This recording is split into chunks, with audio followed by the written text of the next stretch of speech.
한 주간도 안녕하셨습니까? 지금 시국이 굉장히 혼란스럽고 좀 상당히 복잡하죠.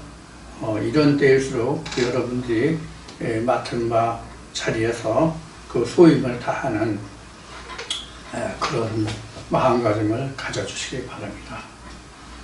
성경 잠언에서는 지혜와 명철을 말하고 있는데 어려운 때일수록 지혜와 명철을 가지는, 특히 지혜가 있는 자는 그 어려움을 당치 아니하고 그 지혜가 저에게 생명이 된다고 성경은 가르치고 있습니다.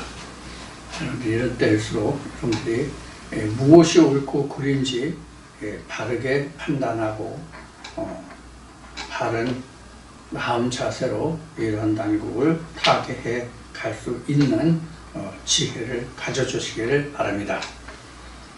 자, 오늘은 이사야 강의, 이사야 49장, 그 세 번째 시간이죠. 오늘 그 세 번째 시간을 여러분들과 함께 갖도록 하겠습니다. 오늘이 벌써 12월 8일이죠. 12월 8일인데 이제 20여일을 남겨놓고 있습니다. 24년도. 25년은 이제 을사년 뱀의 해인데, 뱀은 성경에서 예수가 복음서에서 언급했듯이 너희는 뱀같이 지혜로라, 이렇게 예수는 말하고 있죠.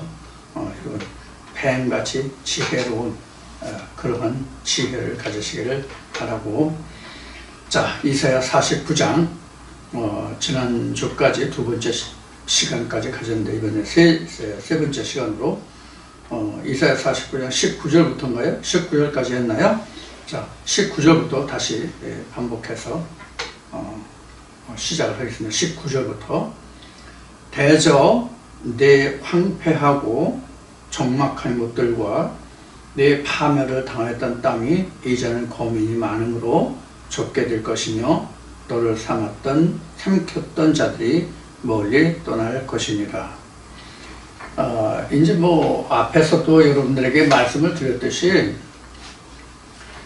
그 유다가 이스라엘도 마찬가지지만 이스라엘도 마찬가지지만 유다가 그 하나님의 버리심이 아니라 그 유다가 하나님의 계명을 떠났음에 그들이 이방에게 붙들린 거잖아요. 사실은 성경은 하나님이 바벨론의 멍에를 매게 했다라는 말씀이 성경에 기록되지 않은 것은 아니에요.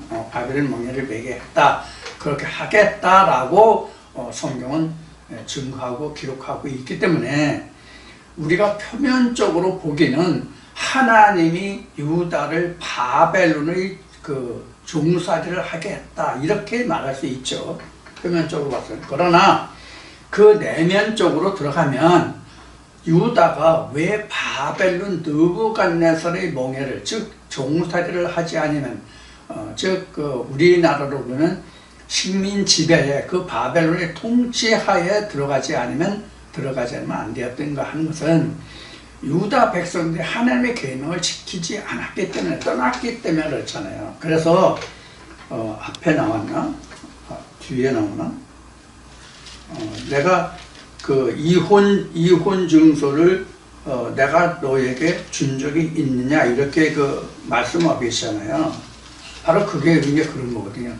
너희들이 내가 너의 남편이 돼. 이제 성경에 보면은 바울이 얘기하는데 하나님이 본 남편으로 되어 있잖아요. 하나님이 본 남편인데 너희가 내 아내가 돼서 내가 너에게 이혼 증서를 써지 않는데 내가 싫어서 너희가 나를 떠났잖아요. 즉 하나님은 너희가 배반하고 내가 떠났지 내가 너를 놓은 것이 아니다. 이런 이제 말씀이 되는 거예요. 그래서 여기 지금 그 19절에 기록하고 있는 이 말씀들도 지금 거민이 많아졌다, 적막하고 황폐하고 이런 것들이 이제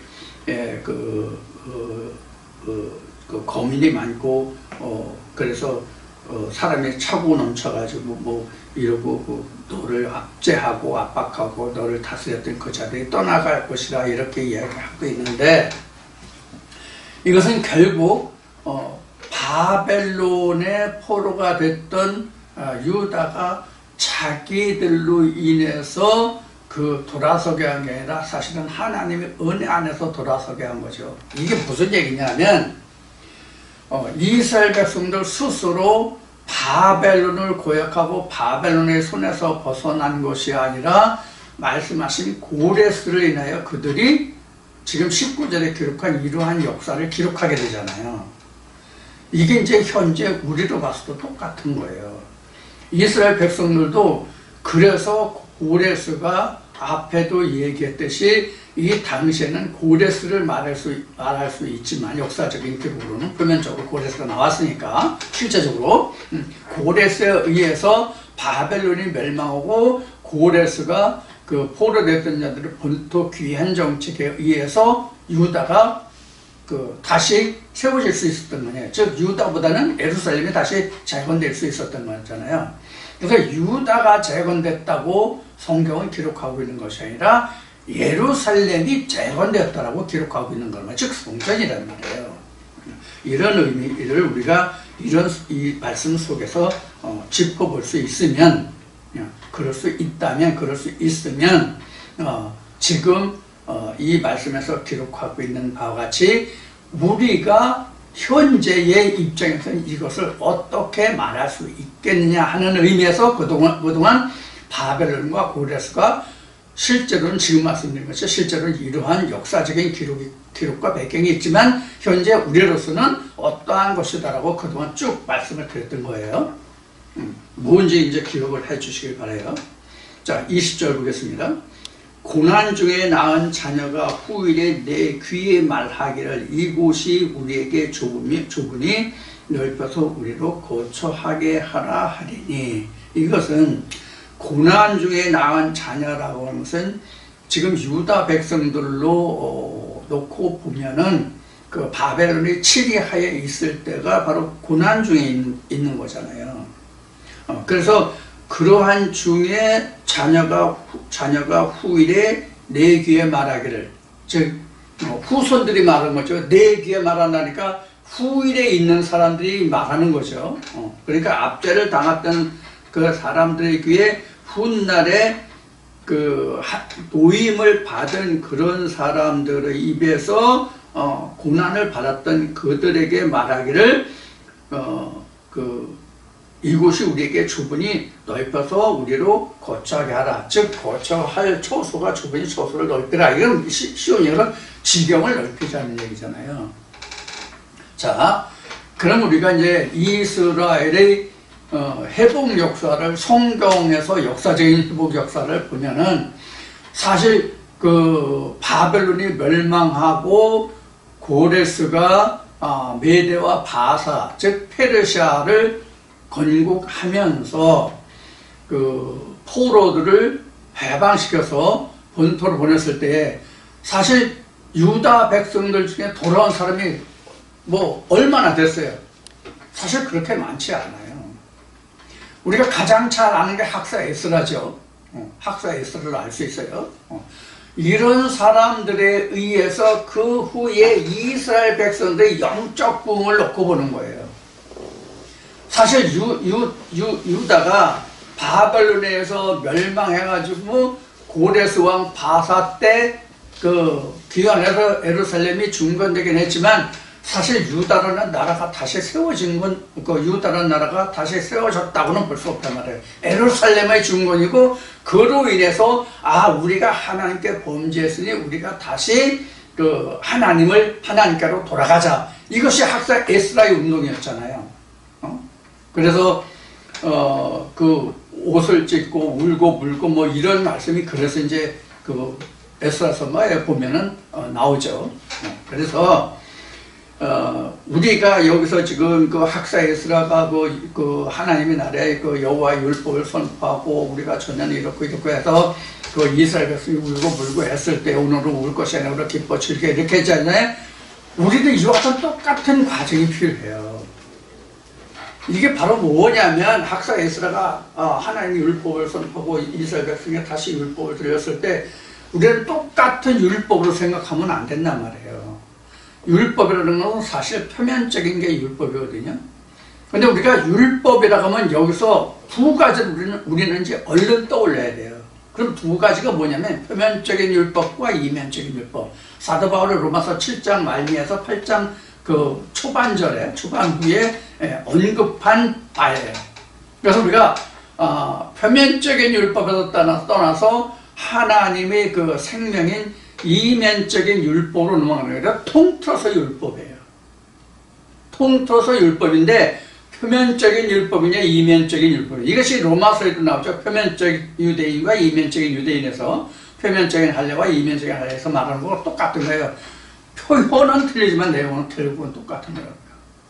그래서 우리가 표면적인 할례에서 표면적인 율법에서 표면적인 진리에서 이면적으로 돌아왔을 때 그때 우리는 뭐가 있냐면 회개의 눈물이 나올 수 있어요. 학사 에스라가 율법을 선포하고 이스라엘 백성들이 그 말씀을 아멘으로 받아들이면서 이스라엘 백성들이 울고 했다는 얘기가 바로 그런 의미예요. 자, 우리가 이런 생각을 한번 해보자고요. 여러분들은 그것을 겪었는지 안 겪었는지는 모르지만 저 같은 경우에는 지금 제가 여러분들에게 전해드리고 있는 이 말씀을 처음 접할 때는요, 진짜 너무나 많은 눈물이 시도 때도 없이 흘렸던 것을 기억을 해요. 지금도 생생하게. 우리가 달고 오묘한 말씀은 생명의 말씀이 찬송이 있잖아요. 달고 오묘하다는 건 진짜 그 처음에 쏟아지는 하나님의 은혜의 말씀을 경험해보지 못했다면 그것이 어떤 내용인지 자기가 체입을 할 수 없을 거예요. 자기가 느낄 수 없을 거예요.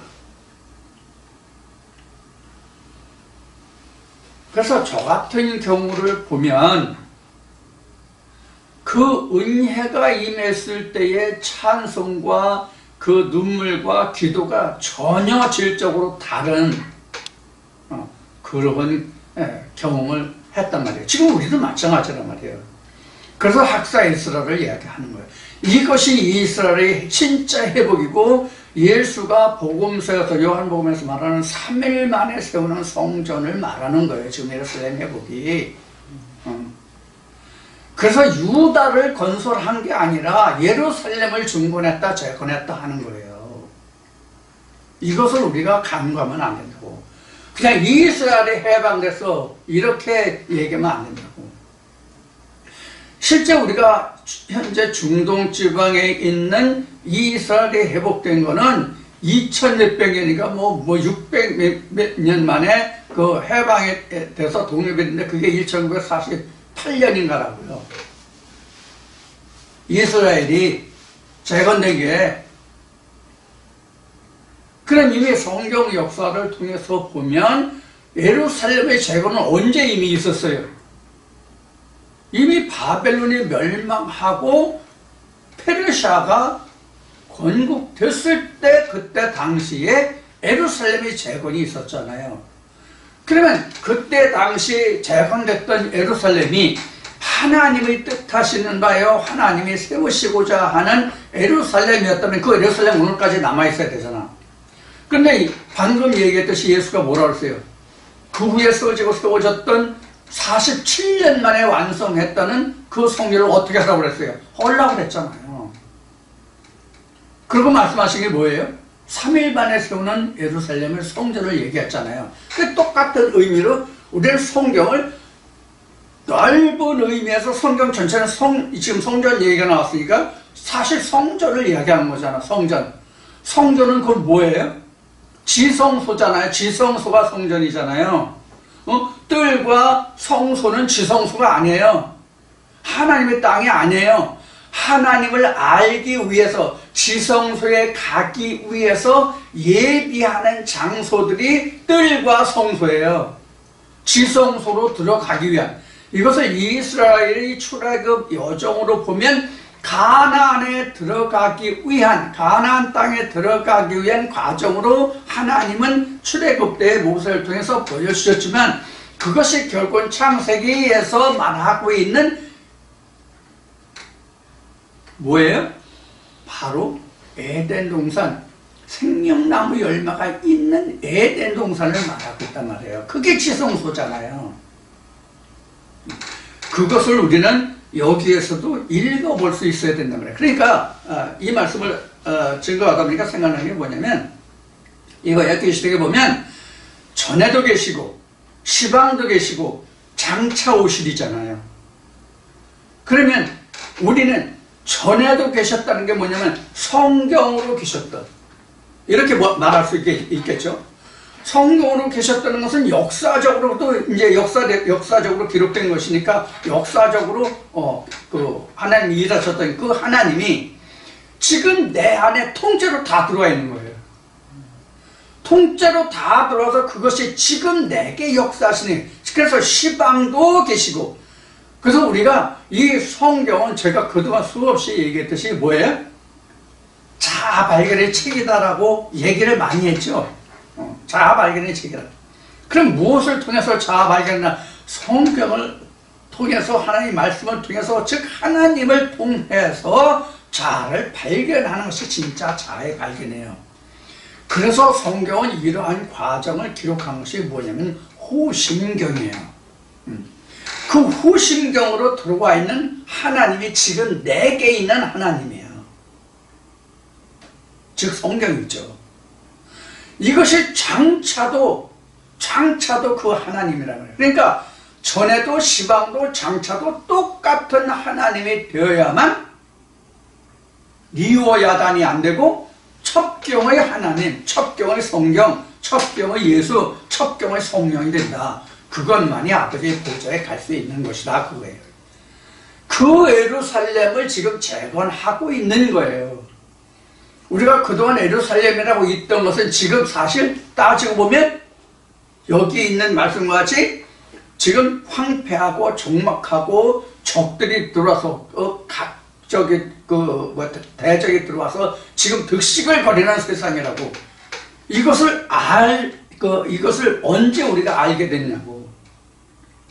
하나님의 생명의 말씀이, 즉 이면적인 율법이 내 안에 들어왔을 때 비로소 아하 이렇구나 하는 것을 알게 되는 거란 말이에요. 그게 지금 여기에서 보면은 고난 중에 낳은 자녀가 후일에 내 귀에 말하기를 이곳이 우리에게 좁으니 넓혀서 우리로 거처하게 하리라. 이것이 뭐냐면 지경의 넓힘이라. 그래서 너희가 지경을 넓혀라고 이제 에레미야 말씀에 나오지만 지경을 넓혀라가 나오잖아요. 에레미야 말씀이 맞는지 모르겠는데.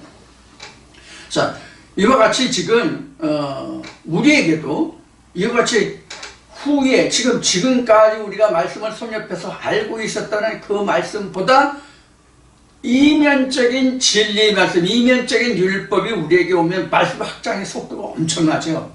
그래서 제가 이 부분에서 뭘 얘기냐면 수정을 얘기했단 말이에요. 수정이 되면 2배, 4배, 8배, 16배, 32배 이렇게 얘기했죠. 내가 못해서 잉태했을 때 내가 자랑하는 것과 똑같거든요.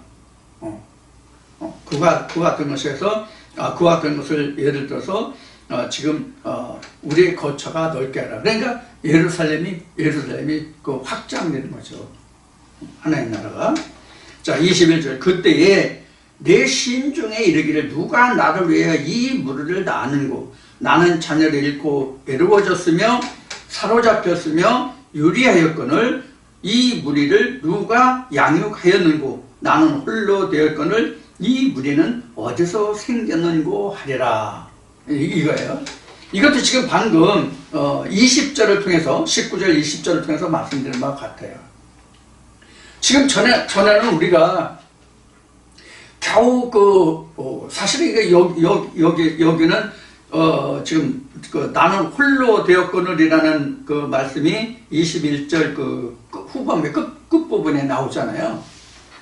근데 사실 우리가 진리 말씀으로 들어오기 전에는 한 말씀도 자기에게 살아있는 것을 모를 때가 너무 많다고요. 저 같은 경우를 보면 그래요. 이 말씀을 놓고 나의 지난 날의 신앙생활을 돌아보면 들을 때는 예배 시간에 들을 때는 뭔가 들은 것 같고 안 것 같고 뭐가 잡힌 것 같은데 문 나올 때 아니 예배 끝나고 나서 성도들이 교제 인사하고 뭐하고 할 때 보면 오늘 내가 뭐 들지야? 이게 지금 그런 말씀으로 비교하면 홀로 되었다는 뜻이 무슨 뜻인지 이해가 될 거예요. 여기서 홀로 됐다, 자녀들이 많다는 것은 실제로 내가 호를 단신으로 다 바벨론의 백성들에서 다 끌려가고 포로 갔고 그 전쟁 와중에 죽고 이래서 나만 홀로 남았다는, 그래서 내가 홀로 됐다는 그런 뜻도 실제 그 상황으로 오면 그 말이 되는데, 이 말이 통용이 되는데, 실제 우리 영적 상황을 놓고 보면 이 홀로 됐다는 이 하나도 지금 제대로 잡고 있지 못한다겠다. 지금 말씀이 어떤 말씀이 온전하게 되어서 그 말씀을 붙들고 있는 게 없는 상태를 얘기하는 홀로 됐다는 얘기는. 그런데 그 홀로 된 말씀이 고레스가 됐다고 그럽시다. 고레스가 됐다고 하면은 그 고레스에 의해서 말씀이 다 노임을 받잖아요. 저 풀려난단 말이에요. 노임을 받는다는 얘기는. 풀려나잖아요. 그러면 내가 홀로 되었던 것 같은데 이 많은 말씀들이 어떻게 내게 이렇게 쏟아져 오지? 어떻게 이 말씀들이 이렇게 깨달아지지? 이러한 상태를 여러분들이 한번 상상해 보시란 말이에요. 이게 성경 신학자들이라든가 주석에는 어떻게 설명하고 있는지 모르겠지만 이 말씀의 의미는 지금 그러하단 말이에요. 지금 하나님의 말씀의 이상으로는 그렇다는 거예요. 왜? 그때 당시가 어떤 상황이었는지를 우리가 보자 말이에요. 자, 바벨론으로 갔을 때, 이스라엘 백성들이 바벨론으로 갔을 때 그 다니엘의 세 친구에서 다니엘서에서 기록한 것 같이 자기네들이 의식하는 대로 하나님의 말씀을 받을 수 있어요? 예배할 수 있었어요? 없었잖아요. 그게 바벨론 왕이 주는 양식을 먹으라는 얘기란 말이에요. 실제 그때 당시에는 그 진수성찬을 왕이 먹는 진수성찬을 주었다, 이렇게 이제 나와 있기 때문에 실제로 그런 왕이 먹는 고기며 생선이며 가진 진미를 갖다 줬을지 모르겠지만, 실제 우리가 성경에서 이 먹거리라고 하는 것이 뭐예요? 즉 하나의 말씀이잖아요.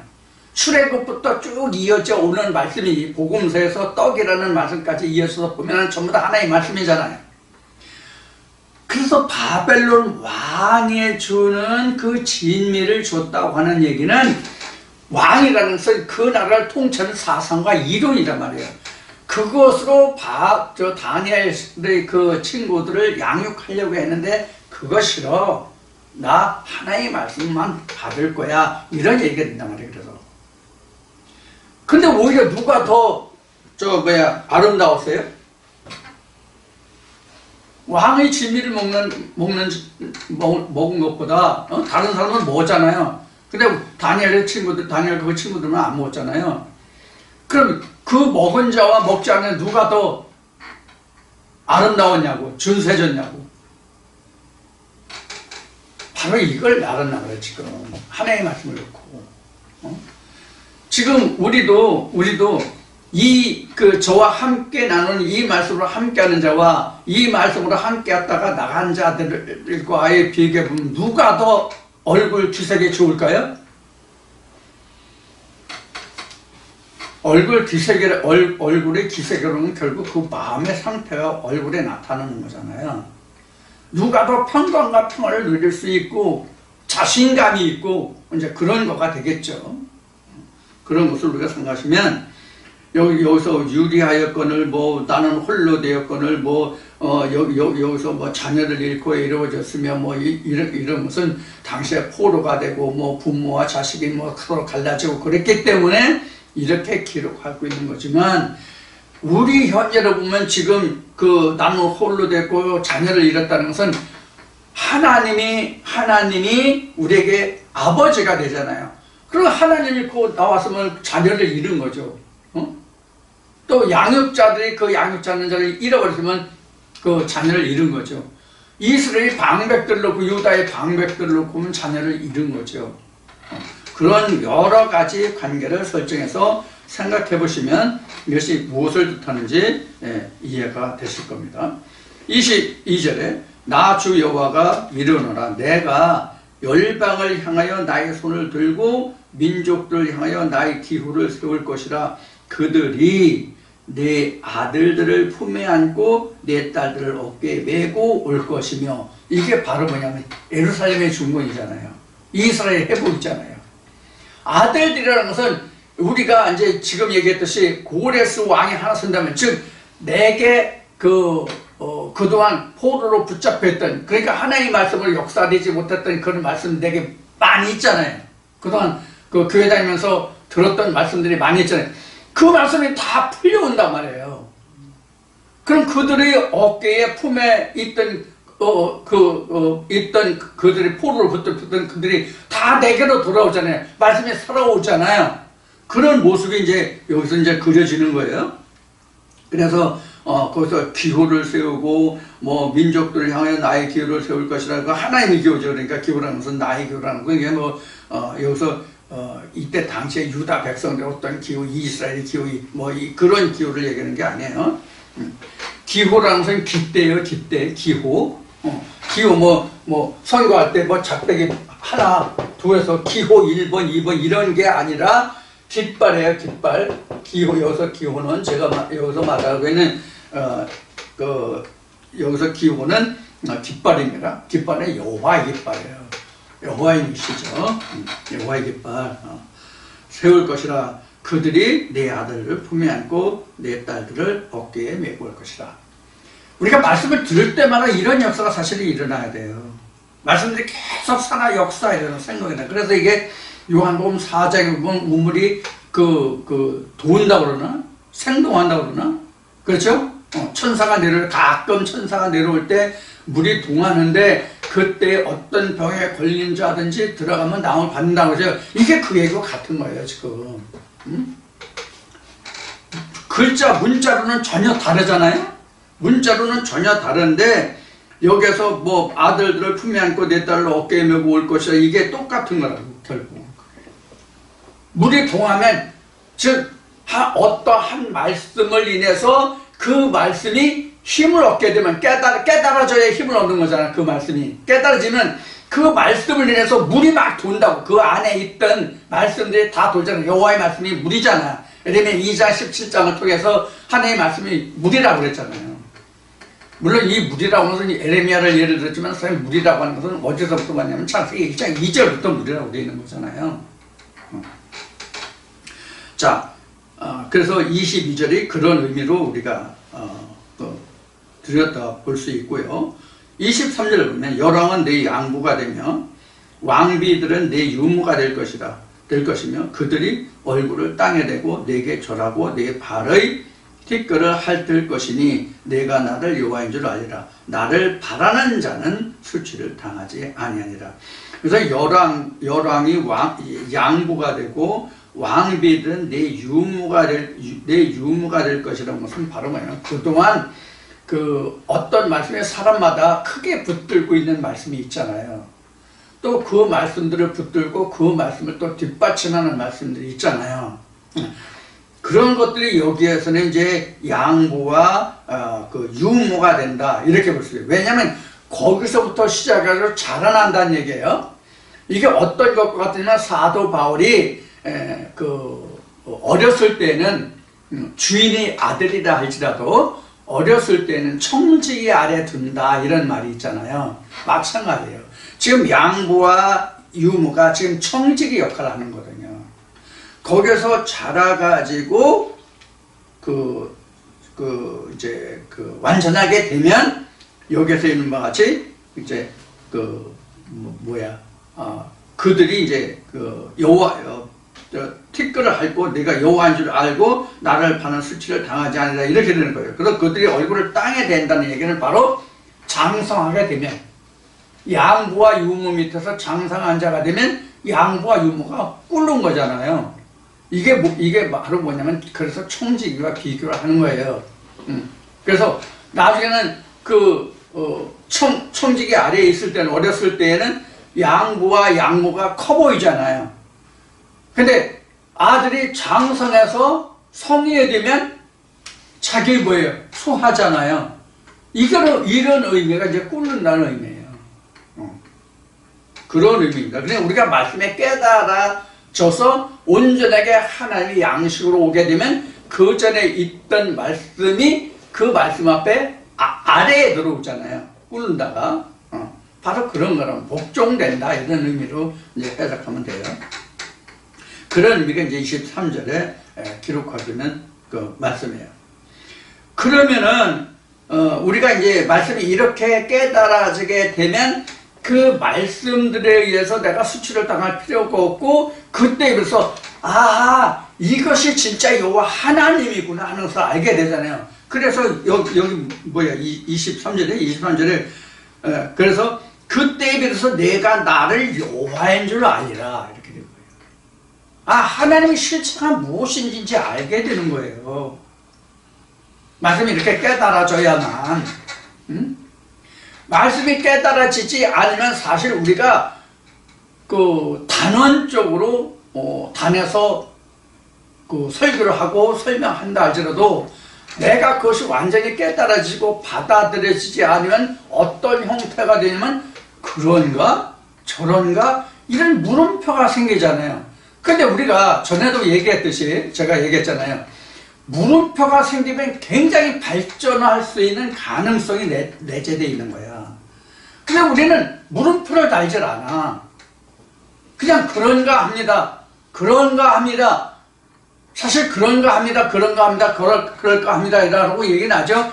이렇습니다. 저렇습니다. 하나님이 이렇습니다. 성령은 이렇습니다. 예수는 이렇습니다. 라고 얘기하지. 하나님은 이런 거 합니다. 저런 거 합니다. 예수는 이런 겁니다. 저런 겁니다. 이럴까 합니다가 아니잖아요. 그렇죠?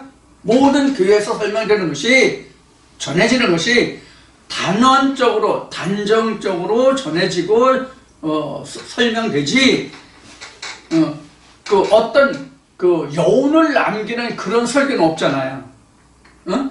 난 잘 모르는데 아마 이렇게 될 수도 있고 저렇게 될 수도 있고 라는 설교는 없잖아요. 단정적인 설교지. 그런 것들을 우리가 여기서 볼 수 들여다볼 수 있단 말이에요. 그래서 23절에서 기록하고 있는 것은 바로 그런 거예요. 그래서 여호와인 줄 알리라는 것은 그만큼 내가 말씀을 확실하게 깨달았을 때 이게 하나님이야 이것을 안다는 얘기예요. 그래서 여호와가 여기서 이제 드러나는 거죠. 그러니까 내가 나를 여호와인 줄 알리라. 나를 바라는 자는 수치를 당하지 않는다. 이 수치를 당하지 않는다는 것이 바로 여호와 하나님과 깨달았다니. 그런가 합니다. 저런가 합니다. 이럴까 저럴까 긴가민가가 아니라 확실하고 온전한 것. 바울이 얘기한 것이 우리는 확신한 바요 손에 잡은 바라고 한 것 같이 그렇게 된다는 그런 자가 이제 수치를 당하지 않는 거예요. 그래서 어디 가서 누가 뭘 얘기해도 자신 있게 말할 수 있는 그런 부분이 생기잖아요. 전체는 아니더라도 어느 한 부분이라도 상대방이 이러이러하면 그건 이러한데 나는 이러하다. 이게 바로 오리를 가자면 심리를 가자는 얘기예요. 겉옷 달라면 속옷도 주라는 얘기예요. 똑같은 얘기예요 지금 이게. 그래서 우리가 성경의 해석이라고 하는 것은 지금 이사야를 보고 있는데 이사야에서만 성경이 풀릴 수가 없는 거예요. 성경 전체가 다 아우러진다고. 그래서 성경을 우리가 각 권으로 하면 66권이라고 말하지만 66권 아니라 660권이라도 6600권이라도 결국은 한 권이라고 성경은. 그래서 성경은 한 권으로 봐야 된다고 성경은. 그래서 여러 선지자들이 증거하고 기록하고 그들이 기록해서 남긴 것은 전혀 누구를 위해서 그런 거다? 자기들이 자신들을 위한 것이 아니라 전혀 우리를 위했다고 히브리서는 기록하고 있는 거거든요. 우리를 위해서 하나님의 후진들을 위해서 지금 오늘날 보고 있는 성경이 기록됐다는 의미잖아요. 그 말씀은 지금 여기서 자녀들이 많아졌다. 이 자녀들로 누가 낳냐 이것도 그런 의미에서 보면 그것도 또 해당이 되는 말씀이 되죠. 모든 선자들이 연구하고 공부하던 자기 혼자였잖아. 근데 그 후에 하나님의 백성들이 흥왕하잖아. 그럼 그로 인해서 이 백성이 어디서 나왔는 거 이렇게 말할 수 있는 부분이 되죠. 좀 확대 해석하면 그런 부분도 우리가 볼 수가 있어요. 24절 보면 용사의 빼앗은 것을 어떻게 도로 빼앗으며 승리자에게 사로잡힌 자를 어떻게 건져낼 수 있으랴마는, 이것은 그 가능하다는 얘기예요, 불가능하다는 얘기예요? 불가능하다는 얘기예요. 이게 그런데 어떤 승리자가 포로를 취해갔잖아요. 예를 들어서 지금 여기 바벨론과 지금 그 바사와 그 다음에 그 유다를 놓고 지금 여기서는 그 이야기하고 있는 글인데, 지금 여기 이 부분이, 그러면 바벨론의 손에 붙들려 갔을 때에, 바벨론에서 유다가 붙들려 갔을 때에 바벨론 왕에게 그를 놓아라, 풀어줘라, 돌려보내라고 할 수 있는 자가 누구예요? 없잖아요. 하나님이 지명하여 부른 고레스 외에는 없잖아요. 복중에 있기 때부터, 태중에 있기부터, 모태에 있기 전부터 지명한 고레스 외에는 없잖아요. 그 고레스가, 우리로서 보면 고레스가 뭐라고 그동안 설명했어요? 이 말씀을 접하기 전에 여러분들 속에 가셨던 말씀들이 있잖아요. 그 말씀들 중에서 지금 여기 와서 저와 함께 말씀을 나누면서 여러분들의 각자에게 매여져 있던 그 말씀이 풀려나게 하는 첫 번째 말씀이 있을 거라고. 누구든지 간에 그게 고레스예요. 각자에게서 보면 그게 고레스라고. 그 말씀이 없으면 요동하고 방황하고 흘러간다고. 그게 요한계시록 보면 그게 첫사랑이에요. 첫사랑을 못 느낀 거야. 그러니까 떠나가는 거예요. 그래서 이제 고레스라는 의미가 바로 그런 거예요. 그래서 지금 24절에는 한 번 누구에게 져서 붙들리면 그보다 더 힘이 센 강한 자가 오기 전에는 그 자 보고 그 붙들지를 내놔라 이렇게 할 수는 없잖아요. 아니 그것을 속전하려면 우리 옛날에 그 종을 제도가 있을 때를 보면 자기가 어떤 종을 예를 들어서 10만 원을 주고 어떤 종을 하나 샀어요. 그러면 자기가 그 종을 자기가 필요해서 그 종을 그 사람 손에서 빼오려면 최선도 그 사람에게 어떤 걸 줘야 돼요? 100만 원인지 10만 원인지 들었으면 그 양보다 최선도 똑같은 돈을 가치를 줘야, 즉 속전이 있어야만 그 사람을 나한테 데려올 수 있잖아요. 그 속전을 베푼 자가 누구예요? 하나님이란 말이에요. 근데 말씀이 곧 하나님이잖아요. 근데 그 말씀을 속전을 주고 풀어줄 자가 누구예요? 첫 번째 풀어줄 자가 고레스란 말이에요. 그게. 그래서 하나님의 속전을 주신 거야 결국은. 그래서 돈 없이 값 없이, 이제 이사야 뒤에 가면 나오겠지만, 이제 50장 이후에 가면 나오겠지만, 돈 없이 값 없이 와서 젖과 꿀을 사라 하는 게 바로 그런 얘기라고 결국은. 그게 이제 24절에서 24절에서 이제 언급하고 있는 부분이에요. 누가 건져낼 수 있으랴마는 이라는 것은 나는 할 수 있다는 얘기거든. 이 끝에 여운이. 누가 여기에서 이렇게 할 수 있으랴마는 그러나 나는 한다. 이런 게 들어있는 거거든, 이 뒤에. 자, 그래서 25절 보자고요. 나 여호와가 이같이 말하노라. 용사의 포로도 빼앗을 것이요 강포자의 빼앗은 것도 건져낼 것이니 이는 내가 너를 대적하는 자를 대적하고 내 자녀를 구원할 것이니라. 이렇게 됐어요. 자, 여기서 포로도 빼앗고 강포자도 강포자의 빼앗은 것도 건져내고, 그러면 여기에서 말하는 포로가 또 강포자가 무엇을 의미해요? 여기서 포로는 유다 백성을 말하고, 그래서 강포자는 느부갓네살을 말하고 있는 거잖아요. 근데 결국 느부갓네살을 이기고 그 포로는 유다 백성을 빼내는 것이 누구였어요? 결국은 고레스였잖아요.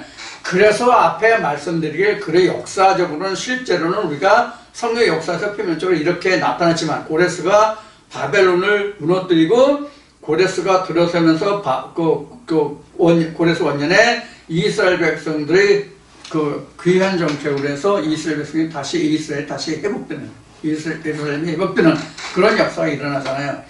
그럼 우리는 현재 이것이 어떻게 일어나느냐 이게요, 영적으로. 오늘 여기서 다시 반복해서 말한다면 우리가 역사적인 그 사실로만 이것을 우리가 그 공부하고 그렇게 치부한다면 무엇을 공부하는 거예요, 우리가? 이스라엘의 역사를 공부하는 거에 불과한 거예요.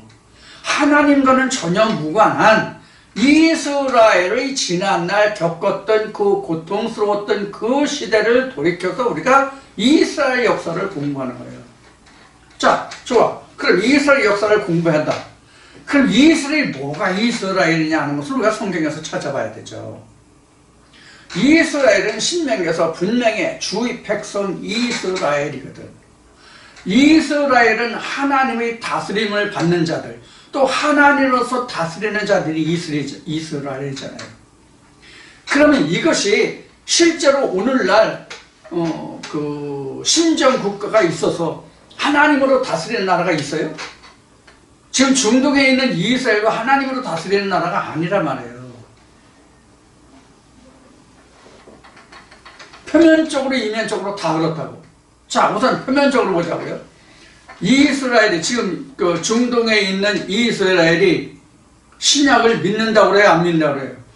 신약을 안 믿는데요. 구약만 믿는데요. 그럼 예수를 부인하는 거잖아. 거기 예수가 없어. 거긴 아직 시대적인, 이미 역사적으로 흘러간 시대적인 신약도 오지 않은 그런 땅이야. 그런데 거기 하나님이 있어요?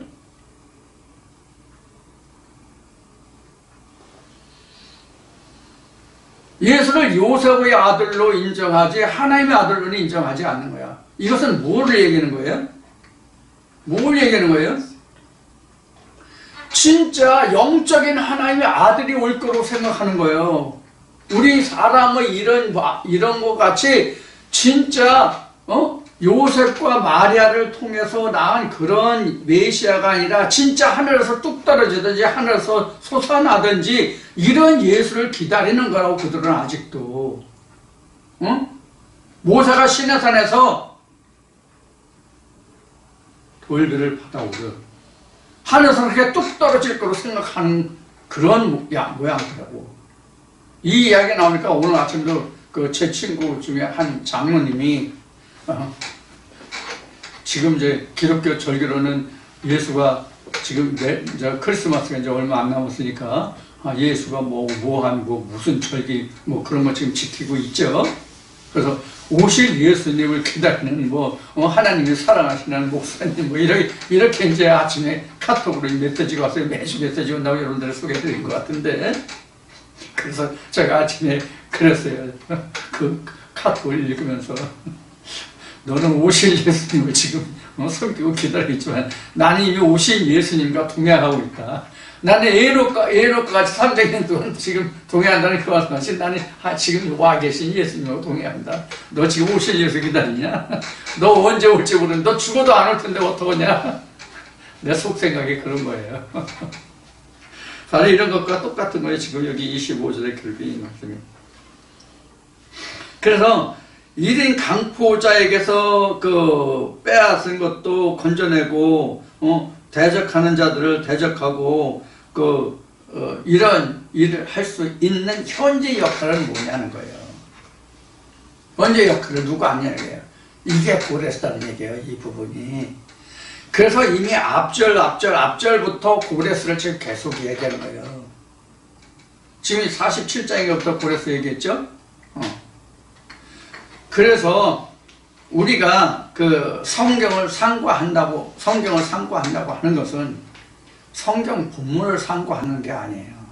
왜 성경 본문을 상고하는 게 아니라고 지금 말씀을 드리냐면, 아직도 성경을 글자 그대로 문 써져 있는 그대로 믿어야 된다는 사람들이 아직도 많아. 유튜브에 들어보면 제 아는 사람들이 저기 하는 내용을 보면 있는 그대로 성경에 써져 있는 문자 그대로 믿어야 된대.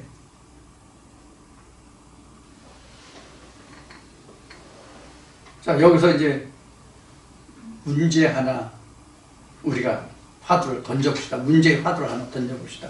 뭐냐면 이제 우리가 방금 얘기했듯이 이제 며칠 있으면 이제 며칠 아니죠. 오늘 이제 8일이니까 한 이제 1주 반, 한 2주라고 합시다. 2주 있으면 크리스마스잖아요. 크리스마스의 그 주일이 누구예요? 예수죠.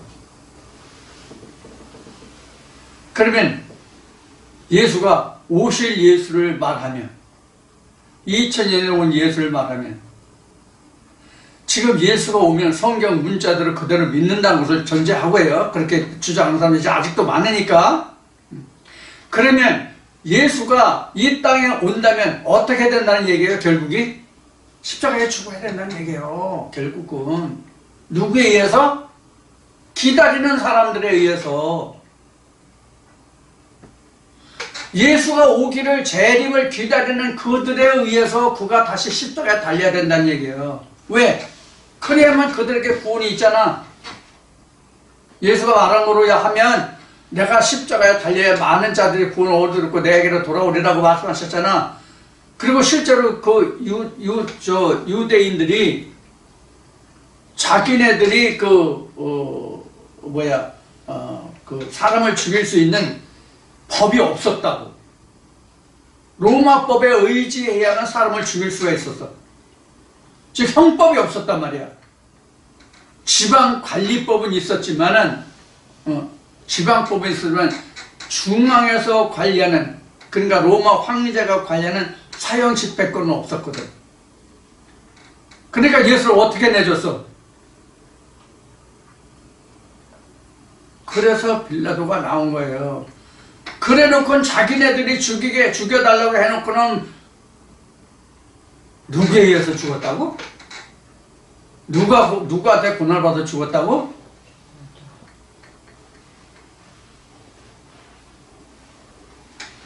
아니, 빌라도에게 고난받아 죽었습니까? 예수가? 성경 역사를 우리가 바로 보자고요. 빌라도의 고난을 받고 죽었냐고. 그토록 메시아 사상이 찐했던 유대인들의 시기 질투에서 예수가 죽은 거잖아요. 그럼 누가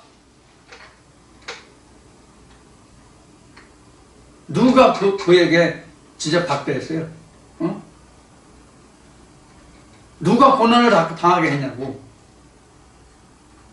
이거 지금 옛날 역사로 얘기하지만 지금 나 자신을 들여다봐요. 지금 나 자신을 들여다봐야 된다, 이 부분이. 왜냐면 예루살렘 성전이 지금은 각자의 마음에 있잖아요. 우리에게, 특히 우리에게는, 이 말씀으로 함께하는 우리에게는 예루살렘이 지금 각자 안에 있잖아. 그 예수가 뭐라고 했어요? 내가 예루살렘 성전에서 밖에서는 주는 법이 없다고 그랬잖아. 그러니까 나는 어떤가를 이 부분에서 내가 살펴봐야 되거든요. 근데 저부터 이 생각을 지금 깊이 인식하고 생각하고 내가 자꾸 말씀으로 더 뭉쳐지고 다져지고 하나님 앞에 좀 더 온전한 모습, 순전한 모습으로 나가려고 노력하는 그런 모습이 얼마나 있느냐 하는 것을 우리가 각자가 생각해 봐야 되거든요. 저는 현재 우리에게 있어서는 지금 크리스마스 얘기를 했는데, 예수 얘기를 했는데, 크리스마스는 우리에게, 현재 우리에게는 그런 쪽으로 많이 생각을 해봐야 된다고 생각해요. 이미 우리에게 주는 와 계시니까. 내가 언제 어떻게 예수를 십자가 못 박아서 내쫓을까? 이것을 진짜 그런 빌라도에게 고난을 받게 하는 거잖아요. 진짜로 영적으로. 그런 의미에서 지금 25절을 지금 살펴봤습니다. 자, 26절 보자고요. 내가 너를 학대하는 자로 자기의 고기를 먹게 하며 새술에 취함같이 자기의 피에 취하게 하리니 모든 육체가 나 여호와는 내 구원자여 내 구속자여 야곱의 전능자인 줄을 아리라. 자, 이거 26절 여러분들 잘 깊이 새겨봐야 이 말씀을 이해할 수가 있습니다. 이 말씀이 이렇게 그 간단한 그 엮어진 말씀이 아닙니다. 교육된 말씀이 아닙니다. 26절 보면 내가 너를 학대하는 자로 자기의 고기를 먹게 하며. 지금 이게 누구예요? 당사자. 내가 너를 학대하는 자로 자기의 고기를 먹게 하며. 이것을 쉽게 이해하려면 무엇을 먼저 살펴보면 됩니까? 이때 당시에 유다 백성들을 학대하는 자가 누구였는가 하는 것을 먼저 살펴봐야 돼요. 학대하는 자가 누구였어 당시에? 내가 너를 학대하는 자로. 그럼 이때 당시에 유다 백성들을 유다 백성들을 학대하는 자가 누구였냐고? 바벨론이었잖아요. 바벨론. 그러니까 바벨론이 너를 학대하는 자였는데 그가 자기의 고기를 먹게 하며, 그러니까 이 자기의 고기를 먹게 한다는 얘기는 너희들이 그에게 먹거리가 되지 않게 한다는 말이 들리는 거예요. 여기는 학대하는 자들이 자기의 고기를 먹게 하며, 너를 학대하지만 내가 그들이 밥이 되지 않고 너 자기의 그 고기로 밥이 되게 한다는 얘기잖아요. 그러니까 자기 살을 깎아먹는다는 얘기가 같아요. 자기 학대를 한다는 얘기예요. 그러니까 이스라엘 백성들 하나도 피해를 받지 않는 얘기예요. 그래서 내가 너를 학대하는 자로 자기 고기를 먹게 하며 너를 먹거리가 되지 않게 하며 새술에 취한같이 자기 피하게 취하게 하리니. 그러니까 자기 꾀에 자기가 넘어가는 거야. 그래서 이게 괴유를 행한다, 권모술수다 이렇게 이야기하는 거예요. 악을 행한다 이렇게 이야기하는 거예요. 성경은 이런 것들을 행하는 게 뭐예요? 하나님이 유일하신 참 하나님과 그의 보내신 자 예수의 피와 살이 되는 말씀이 아닌데 이것이 진짜 그거다라고 하는 자들이 바로 여기에서 얘기하는 너를 학대하는 자예요.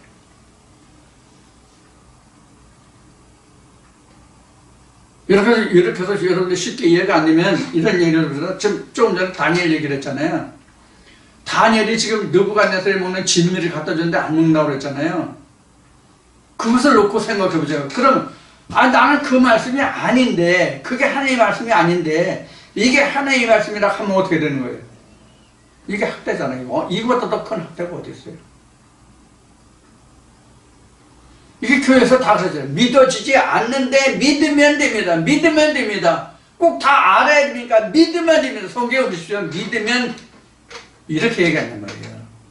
이게 학대예요. 다른 게 학대 아니에요. 그래서 목사들이 제일 싫어하는 게 뭐냐면 이 말씀이 뭐예요? 저 말씀이 뭐예요? 이건 이런데 저건 저런데 이건 믿어지지 않아요. 이거거든요. 자, 그래서 이제 거기에서 너를 학대하는 자로 자기의 고기를 먹게 하며 새술에 취한같이 자기 피에 취하게 하는. 여기서 피라는 것은 자기 말에 자기가 도취된다는 얘기예요. 그러니까 자기 이론에 자기가 빠진다 이렇게 봐도 돼요. 여기는. 그래서 모든 육체가 나 여호와는 내 구원자요 내 구속자요 야곱의 전능자인 줄을 알리라. 왜 그렇게 되죠? 어떻게 하면 그렇게 되죠? 이렇게 포악한 자가 26절에 포악하는 자가 학대하는 자가 어떻게 그 결론이 나는가를 아는 자에게만 여호와가 구원자가 되는 거예요. 전능자가 되고. 그래서 여호와에는 다른 신이 없는 줄을 알게 되는 거예요. 결국은 한마디로 얘기하면 깨달음에 있는 거예요. 누가 어떤 말씀을 전하든지 간에 그 말씀으로 방금 얘기했던 예수가 말한 같이 유일하신 참 하나님과 그의 보내신 자가 누구냐 하는 것을 아는 거예요. 그래야만 여기서 구원자요 구속자요 전능자인 이게 나온다고. 그럼 현재는 유일하신 참 하나님과 그의 보내신 자가 오늘 한마디로 얘기하면 뭐가 유일하신 참 하나님과 그의 보내신 자예요? 생명의 말씀이에요. 결국. 그래서 이것이 유일하신 참 하나님과 그의 보내신 자, 이렇게 예수는 설명했지만 그게 곧 나라는 얘기거든. 예수를 놓고 보면. 근데 우리가 이 예수를 2000년 전 유다 땅에 온 그를 예수라고 우리가 생각하고 그렇게 믿고 그렇게 전하는 데 문제가 있는 거예요. 그럼 우리는 뭐가 예수라고 알고 있나요? 현재 우리는 뭐가 예수라고 알고 있나요? 예수가 뭐가 예수예요? 오늘날 우리가 이 말씀을 듣고 있는데, 그럼 뭐가 예수냐고, 진짜 예수가. 요한복음 1장에 기록한 뭐지? 하나님 품속에 독생하신 그가 예수예요. 그럼 하나님 품속에 독생하신 얘기면 또 2000년 전으로 돌아가서 유대 땅의 예수를 생각해. 그게 아니라 하나님 품속에 있는 독생하신 예수라는 것은 누구냐? 독생하신 그 아들은 누구냐면, 창세 이전에 출애굽기에 얘기한 I am that I am 속에 들어있는 예수가 예수라고. 그게 예수가 말하는 하나님의 품속에 전능하신 유일하신 참 하나님과 그의 보내신 자라는 뜻이 그런 뜻이라고. 그게 예수라고.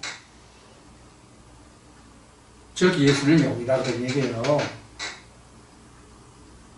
근데 우리는 지금도 관습적으로 습관적으로 예수하면 2000년 유대 땅에 왔던 예수로 생각해. 그러면 요한계시록 가서 그럼 사도 바울이 예수 영에게 절하려고 했을 때 예수가 뭐라, 예수 영이 너 나에게 절하지 마, 오래 하나님께만 경배하라. 이게 무슨 뜻이에요? 그래서 2000년 유대 땅에 왔던 예수는 우리가 형제라 그런 얘기예요. 똑같이 된 자다 그런 얘기예요. 이거 신학자들이나 오늘 교회 다니는 사람들은 미치고 환장하고 날뛰겠지. 신성모독이라고. 2000년 전 같으면 이런 얘기면 당장 신성모독죄를 지금 십자가형에 처해지겠지.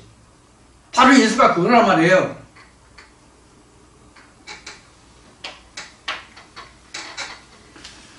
자, 이렇게 해서 이제 이사야 49장을 이제 마치게 됐는데, 우리가 여기서 뭐 고레스라는 말을 오늘도 많이 했지만, 이런 말씀들이 우리가 성경을 보면서 어떻게 해석해낼 것이냐 하는 것이냐. 이게 요한계시록 10장으로 얘기하면 뭐냐면 작은 책이라고 해요. 이게 작은 책이라는 것은 세상 말로 하면 엑기스예요. 진액 중에 진액이 엑기스잖아요. 그래서 우리가 모든 성경의 말씀을 보았을 때 예수가 말한 것 같이 모세의 율법에 기록한 모든 것이 나에 관한 것이라고 얘기했잖아요, 이미. 그래서 이게 다 따지고 보면 지금 저도 말씀을 드렸지만 다 예수에 관한 얘기라고요. 역사를 얘기하는 게 아니라고. 옛날 유대 백성들이 이렇게 해서 했다는 얘기가 아니라 유대 백성들이 고통을 받은 것을 지금 우리를 얘기하는 거라고, 지금. 우리 영적 모습을 이야기하는 거라고.